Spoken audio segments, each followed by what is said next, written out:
Definitely इसका impact IT sector में हमारे आईटी सेक्टर में पड़ेगा क्योंकि 60 टू 70% जो भी रेवेन्यू है लाइक इन्फोसिस, विप्रो, टेक महिंद्रा, टीसीएस इनका 60% से 50 से 60% रेवेन्यू जो है यूएस से ही आता है।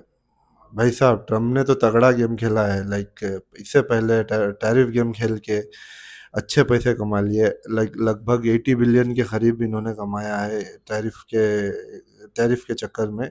अभी फिर से ये नया वीज़ा का पॉलिसी लेके आए हैं जिससे इनकी जेबें भरेंगी फिर। और ये वीज़ा की पॉलिसी निकाल के ट्रम्प ने ऑलमोस्ट इंडिया पे 15 बिलियन का बिजनेस करने का ऑलरेडी सोच सोच लिए हैं। इसका डायरेक्ट इम्पैक्ट हमारे फॉरेक्स रिजर्व्स पे पड़ेगा, यानी कि जो भी हमारा रुपए की वैल्यू है और भी नीचे आने की संभावना है।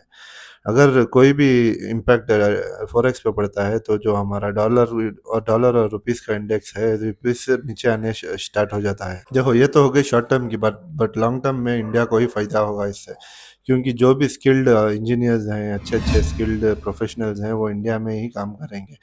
और इंडिया में अगर काम करेंगे तो इंडिया का टैलेंट बाहर नहीं जाएगा। इसमें से फ्यूचर में इन्हीं को प्रॉब्लम होगा और यही स्पॉन्सर करके सेम 80 टू 90 लैक्स खर्चा करके इनको हायर करेंगे।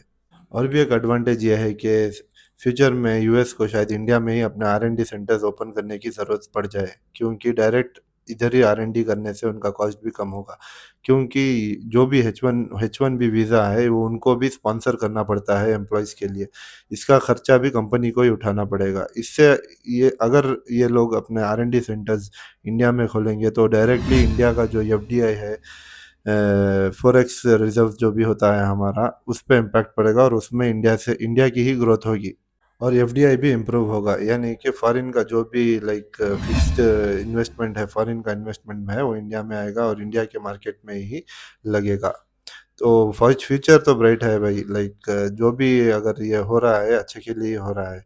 तो अगली वीडियो हमारी ये रहेगी फिर आईटी सेक्टर के बारे में, इंडियन आईटी सेक्टर्स का परफॉर्मेंस कैसे चल रहा है इसके बारे में आपको